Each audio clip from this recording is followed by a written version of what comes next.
We're about to check.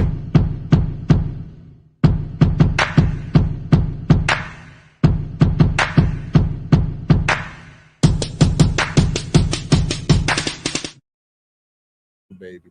Yo, what's poppin', everybody? YouTube, man. I got my man OG_Frank with me. We are on our last reaction of the night. Dum dum dum dum. Reactor. Click clack. Man, thank you for coming through, OG.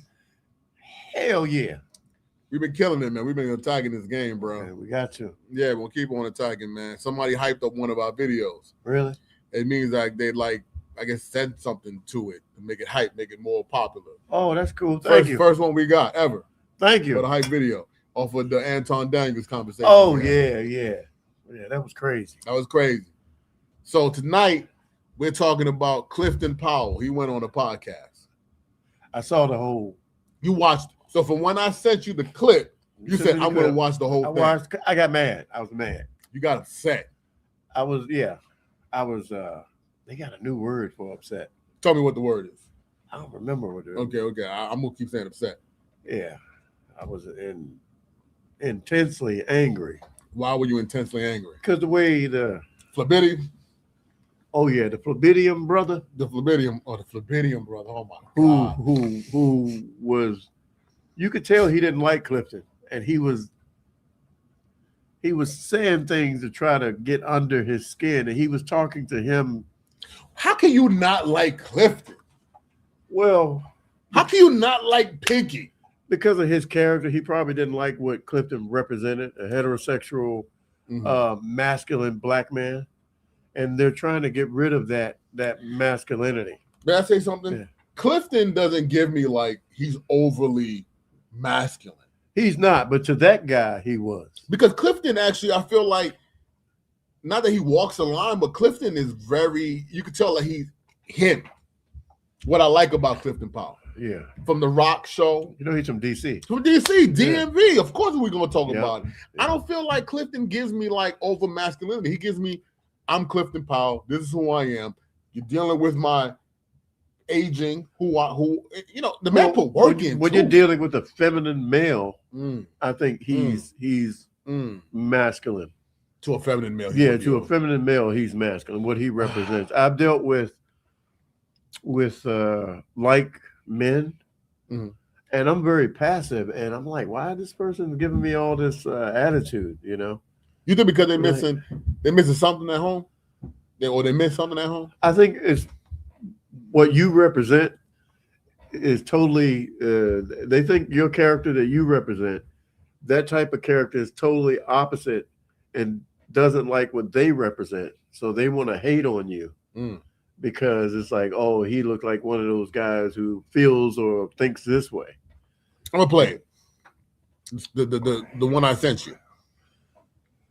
You break it down. Whole nother era than any of you Negroes is talking about. And I'm not saying I'm right, but most of this was laid on our 1915. His grandparents were slaves. I come from a whole nother era than any of you Negroes is talking about. And I'm not saying I'm right, but most of this was laid on our parents' parents. Yeah. My father was born in 1915. His grandparents were slaves. So it's not your mother's fault. It's not your father's fault. It's not your fault. We were born into 450 years of post-slavery PTSD. I am 69, be 70 in March. I've just learned how to love. Our parents didn't know how to love. Their parents didn't know how to love. And if I could say anybody maybe had an edge, it was the women. That's why I celebrate black women. I live with a psychiatrist, forensics detective, gangster, loving, who's just been patient with me to teach me how to love. I called my buddy, man. I said, I'm fucking up, bro, really bad. So I've never been monogamous. So I don't even fucking know what age did you become monogamous?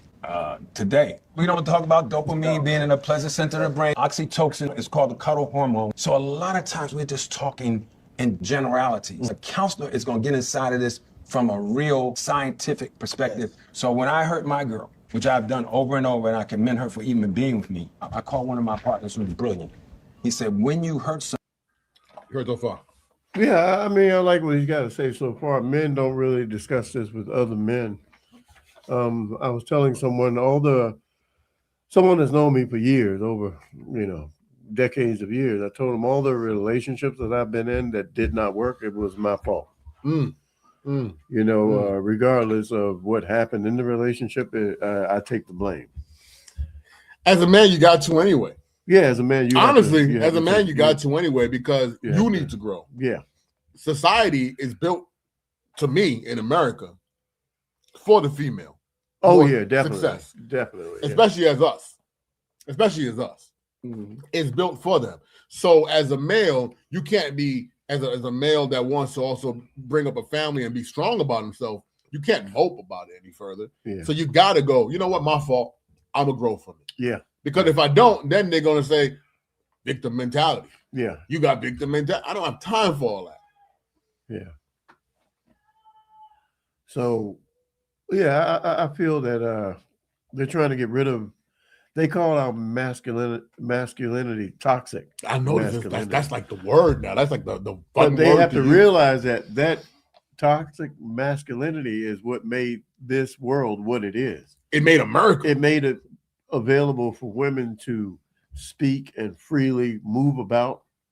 If there was a martial law, women couldn't go outside without a man's protection. Like in some countries, it used to be that way, and it used to be that way. It's not long ago that way. It still is in some countries.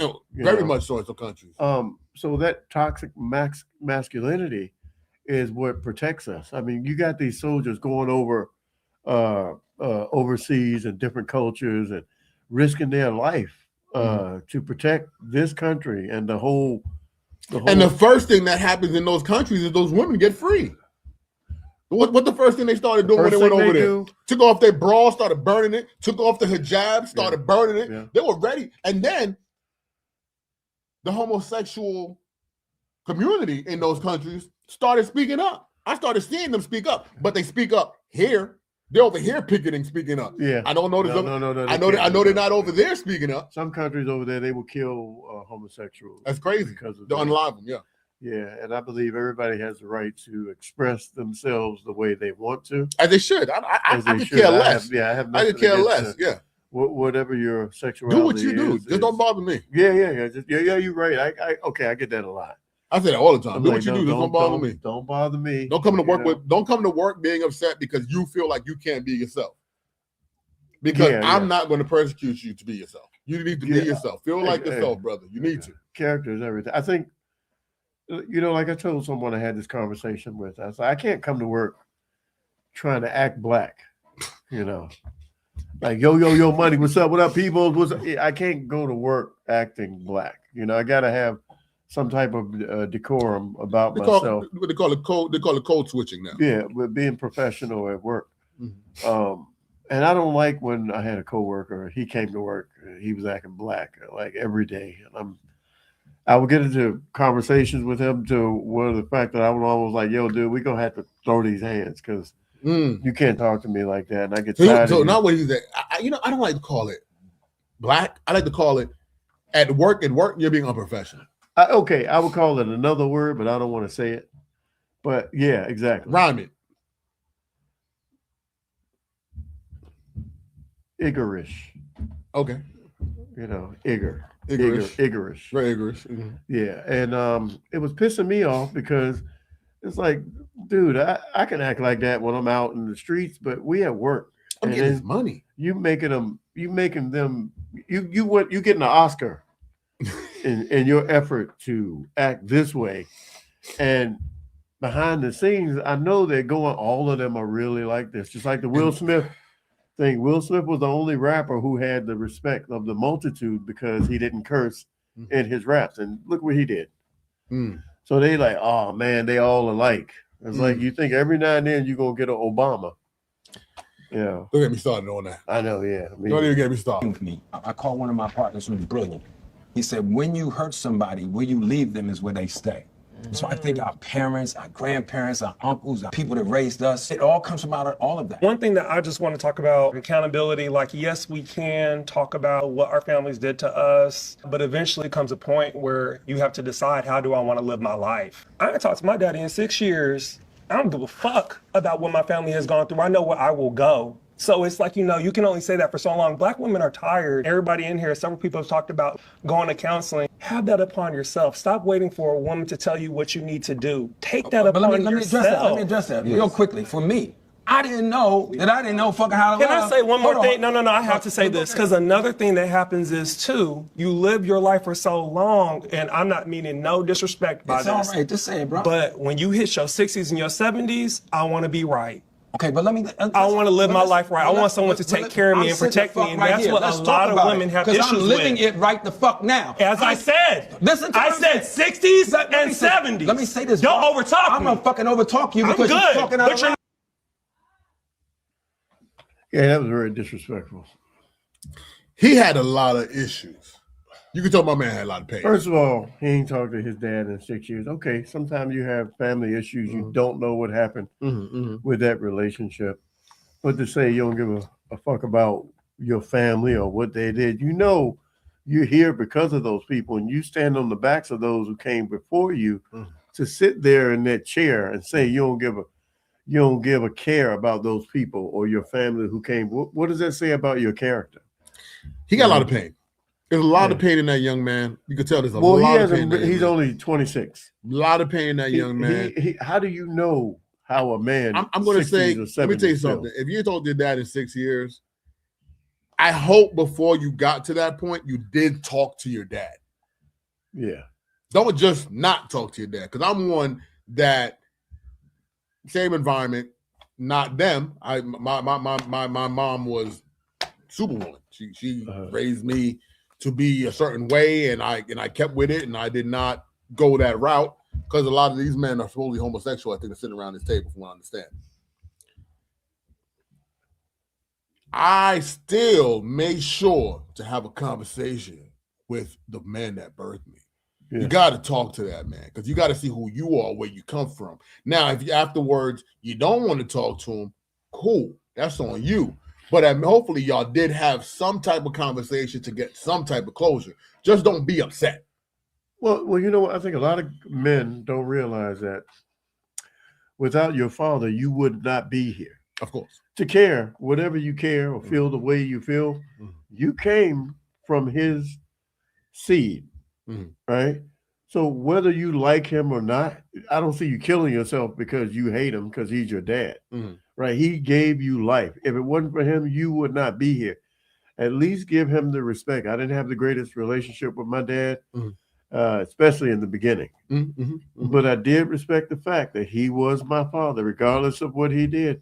And you are your parent. An apple comes from an apple tree. An orange comes from an orange tree. And when you get older, 60 or 70, if he's blessed enough to live that long, but you can't at 26, you've only been an adult for 5 years, say you don't give a F about your family or whatever, you live your life the way, because you are living your life the way you want to live it. I don't like to say I don't give a F about my family. Yeah. My thing when I lost my mother, which was a tragic experience for me, and my family is not I don't feel they could be tighter. My family could be a lot closer. What I ended up doing, because I saw my family cause the separation, I knew when the elderly and the matriarchs were going to pass away, I knew we were going to disconnect. I knew it. I saw it coming. Yeah. So what I ended up saying was, I'm going to be family with those who are being family with me. I'm not going to say F my family. No, that is my bloodline. That is my lineage. Those are my people. But if you family with me, I am family with you. Meaning I'm coming to visit you. If I'm in your city, I'm going to say I'm here.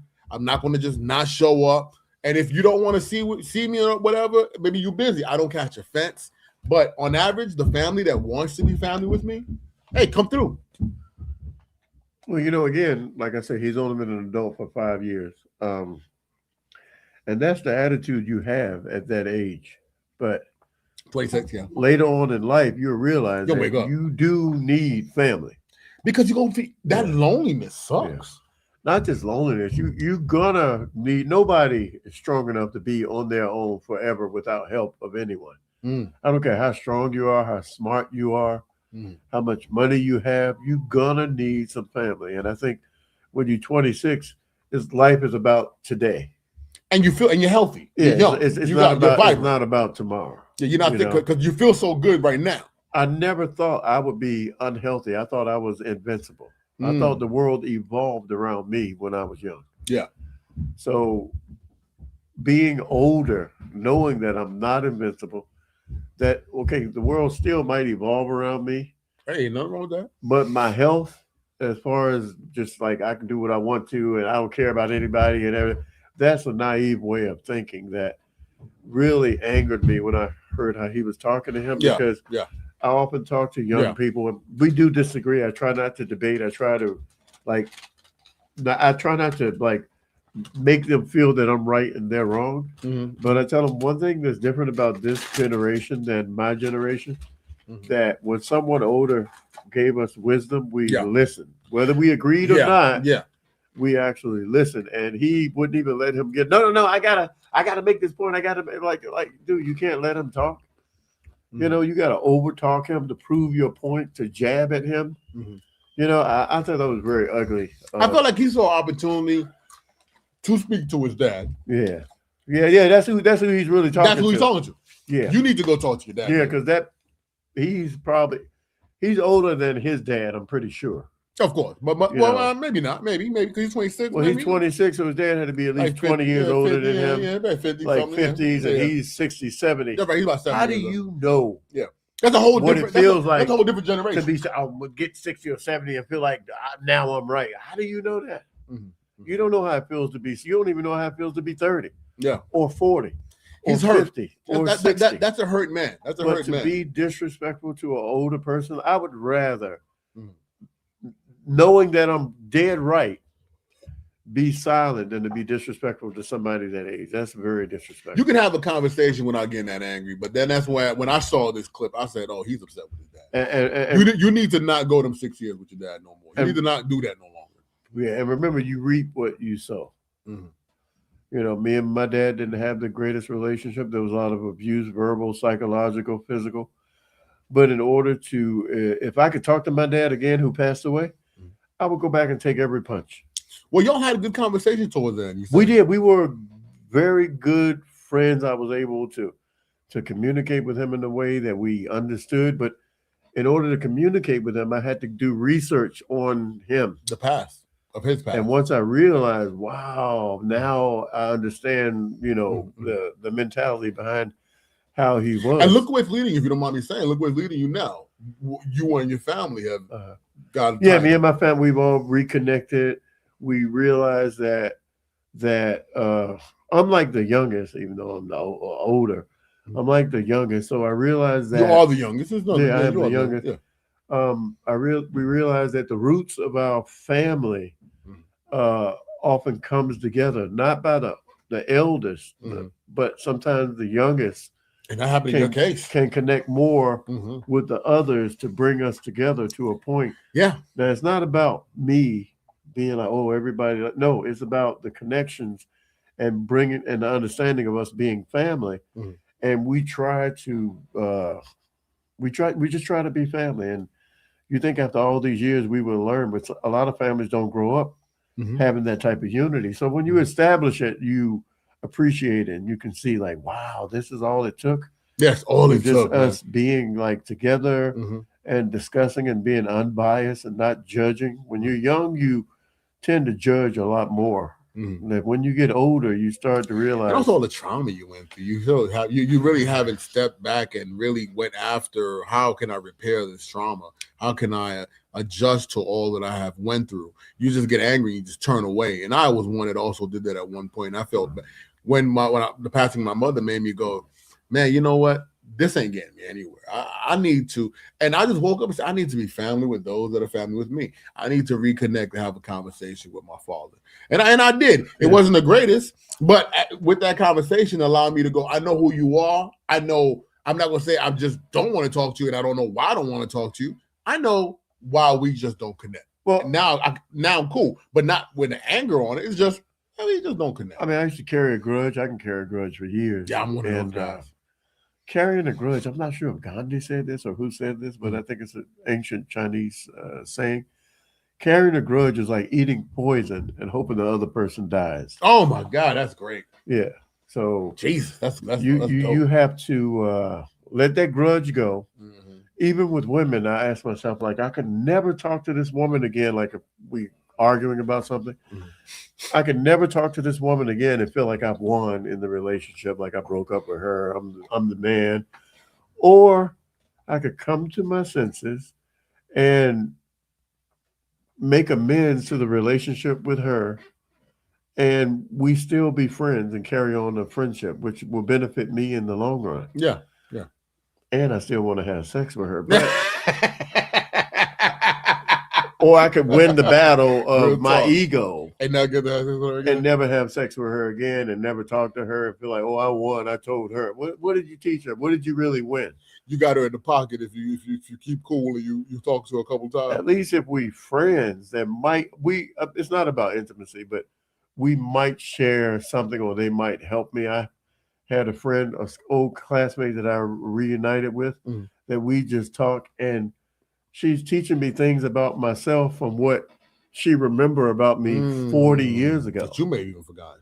I did forget. I was like, really? I was like that? Wow. Then I had to question, like, oh, have I always been like that? Wow. And then I was like, yes, you have always been like that. So I feel like Clifton Powell in this whole situation was telling this young man that, like, dude, we didn't have the technologies and the openness that you all have now. And it wasn't really talked about, like you said. Everything was quiet. Everything was closed doors. Our parents slept in separate rooms. You know what? I think younger people, this generation, can do anything they want to do. They can. They are great. I feel like the future will be okay despite the present administration and things that are going on now. I think that this generation is so smart. Now, you may not see those ones that are behind closed doors, working hard, thinking, figuring it out. You may see the loud, ignorant ones that's out there twerking and shaking and talking crap. But this generation can do anything they want to do. I'm going to disagree with you on one thing, though. Except listen. I'm going to disagree with you on one thing. Okay. I feel like everything happens for a reason. Yeah. And there's a season for everything. There's a reason for the season, the season for the reason. I feel like this current administration, if you believe in energy and the way things path and everything is supposed to happen a certain way, this administration had to happen. I feel like because of what's going on, it's reawakening. It's causing the awake moment. I like it. I'll be honest with you. When people are outside sad and depressed and feeling hurt and things are crazy, I don't know what. There's opportunity in this, especially for us. We need to find the opportunity for us in this because it's there. So I'm not upset with it. I just go, okay, I've always had to bend. Like when COVID happened. Remember when COVID, I said, man, it's always been COVID to me. Remember you're like, what you doing something about COVID? I'm like, I don't give a goddamn about COVID. I care less. I'm gonna wear the mask because they told me to wear the mask. I don't care about a mask. And look, now the mask didn't mean nothing. The shot didn't mean nothing. And I didn't pay no mind. I just kept it moving because we, as who we are, we always had to adapt. Well, I don't feel like you're disagreeing with me, or if you are disagreeing with me, that's the most agreeable disagreement. Is it really? That I've ever had. Okay, fantastic. I had someone that I work with say, well, Black people should get with our culture and start, we should all get together and help each other. And I was like, okay, so I understand. I agree with you. Black people should, but why?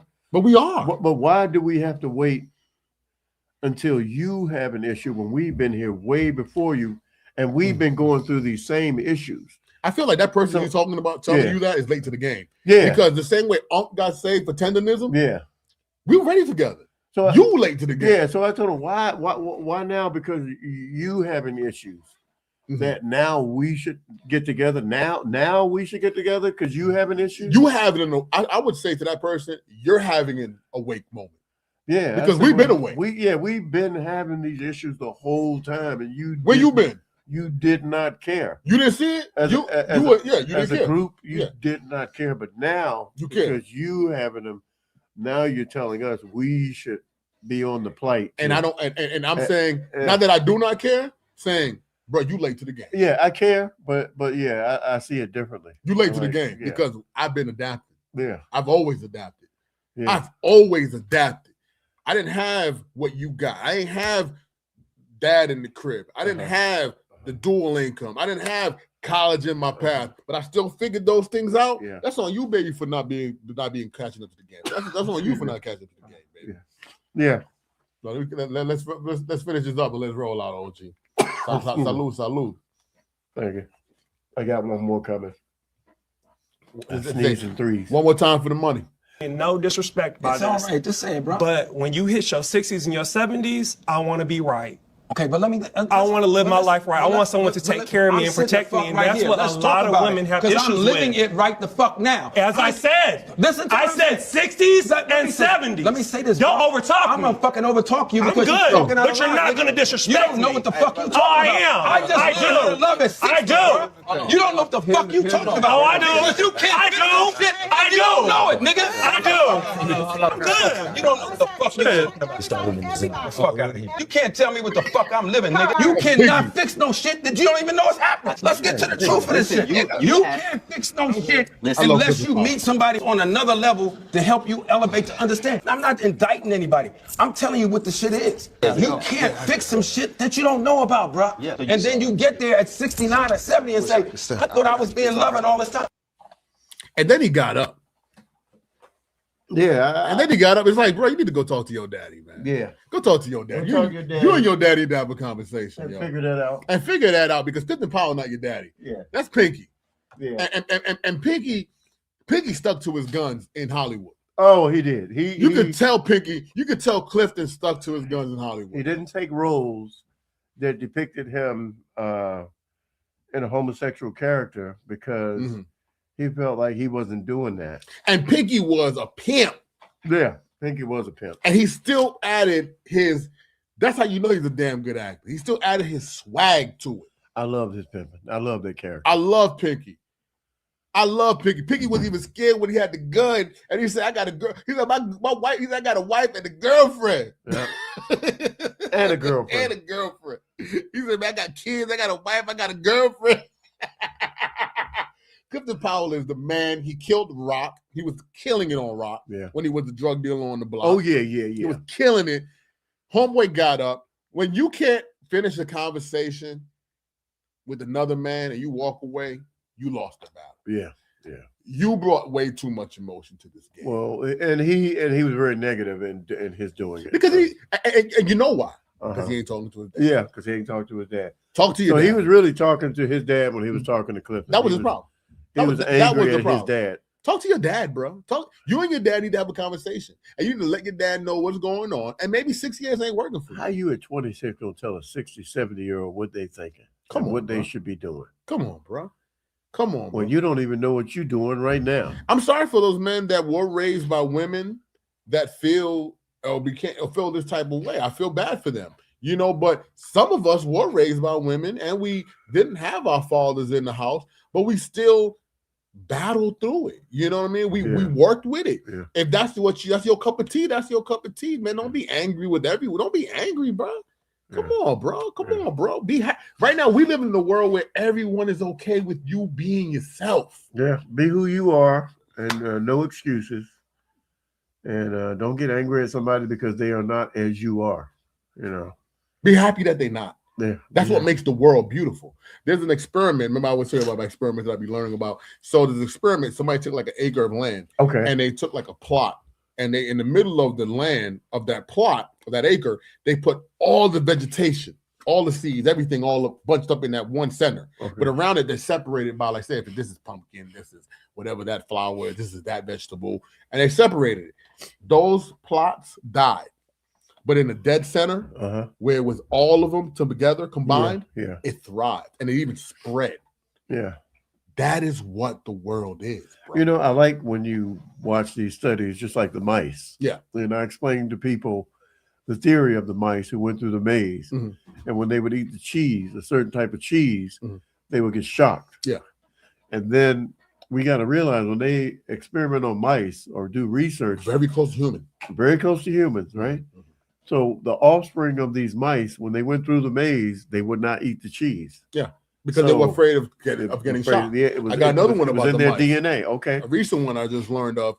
They had mice and they gave them everything. Oh man, They gave them everything they needed. No, everything they needed, everything they wanted. They didn't have to ask for nothing. Okay. They still found a way to separate and get a superior complex, and then certain mice started turning away from other mice, and then they started having almost same-sex mice. Oh man, and they'd be devouring one another. Oh no! Why? And then eventually, it died. The population was gone. I have to go further. That's that's human nature. The population will die off. I mean, that makes sense. They say if you put a man on an island with one man with 20 women, the population will thrive. Yeah, of course, yeah. But you can put a woman on an island with other women. They'll die off. Mm-hmm. You can put men on an island with men, and they'll die off. Yeah, right. Only you got to throw the diversity in there. You got to have you got to have heterosexual, and if you're going to have homosexuality, understand you need to have that diversity. For it to thrive. But the more separation, we got to stop this separating. We got to stop separating from one another. When you travel the country in areas that are not diverse, oh man, you can feel it. There's something missing. It looks dry. And when you go there, they want to know every iota about you. And a lot of places in this country, people have never talked to a person of color. Oh, I've been to the Midwest. And when they ask you what's different between here and the East Coast, I like diversity. That's the biggest especially in New York. Especially in New York. Especially in New York, the melting pot. Oh, and man. the DMV lately. DMV is a melting pot. I love that I can go to certain parts of DMV. I'm in an Indian culture. I can be in a Vietnamese culture. Korean. I could be in a Korean culture. You know what I'm talking about, Annandale. Yeah. I could be in a false church. I could be in a Hispanic culture. I could be in a Salvadoran culture. And they all are working together. And then the beauty of all of that is I get to taste all that wonderful food. Yeah. All that wonderful food. I'm in these cultures all the time, and a lot of times they ask me, where are you from? I'm like, I'm from here. Where are you from? Right? Because I'm from here. You know, I've been here. So what's the take on all that? What's the OG moment on all that? What do you got from all that? What I got is the OG moment is we need to love each other for our differences. Yeah, amen. As well as our likeness. Yeah, amen. Because as much as you hate someone, they have a reason for being here, just as you have a reason for being here. Yeah. And you need to take from those who learned to live with nothing, who were here before you, which that's what we were. And nothing. You know, we don't cry over spilled milk. It doesn't break us, you know. And if you need to learn how to survive in a culture that hates you and you have nothing, learn from the people who lived that culture for over 400 years. And maybe it will help you figure out, you know, your well-being. And you don't have to be under this stressful depression. And homie, talk to your dad. Yeah, you need to talk to your dad, man. Talk to your father, man. Yeah. Talk to your father. You need to talk to your father, bro. He gave you that height. You need to talk to your father ASAP, man. You need to talk to your father ASAP, bro. ASAP. Hell Super Saiyan Santi, OG _ Frank. We out off the dome. Peace, guys. Peace.